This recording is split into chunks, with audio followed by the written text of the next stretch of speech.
बनवायचं पिलू? वांग्याची भरीत बनायचं. ठीक आहे, वांग्याचं भरीत. ठीक आहे.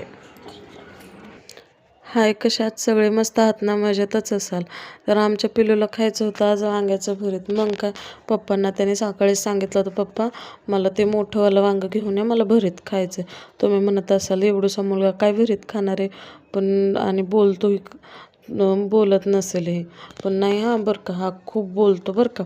तुम्हाला मी ह्याचा एखादा ब्लॉग बनवून टाकेल, तुम्ही मला कमेंट करून नक्की सांगा, मग मी तुम्हाला त्याच्या बोलण्याचा एक ब्लॉग बनवून टाकेल बरं का. आणि हो, खूप बोलतो.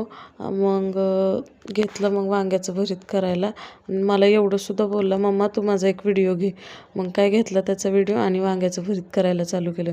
मग काय इकडं वांगं धुवून घेतलं, त्याला 2-3 चिरा पाडून घेतला, त्यात लसूण भरला आणि इकडं कढई घेतली. कढईमध्ये कांदा, टमॅटो, लसूण, हिरवी मिरची, जिरं टाकले. मस्त त्याला भाजून घेतलं कांदा टमॅटोला. मग काय थोडीशी मिरची पावडर टाकली. वेदांतला तिखट नाही ना, म्हणजे तो अजून जास्त तिखट खात नाही, मग त्याच्यासाठी कमी तिखटचं बनवलं आहे. मग काय त्याच्यात गरम मसाला टाकून घेतला, हळद टाकून घेतली, चवीनुसार मीठ टाकून घेतलं. मग थोडा किचन किंग मसाला, गरम मसाला टाकला. मस्त मिक्स करून घेतलं त्याला आणि मग मिक्स करून थोडा वेळ झाकून ठेवलं. मग झाकून झालं की मग परत झाकून काढलं आणि त्याच्यामध्ये शेंगदाण्याचा कूट टाकला. शेंगदाण्याचं कूट टाकून परत परतून घेतलं थोडंसं. हे काय झालं आपलं वांग्याचं भरीत रेडी.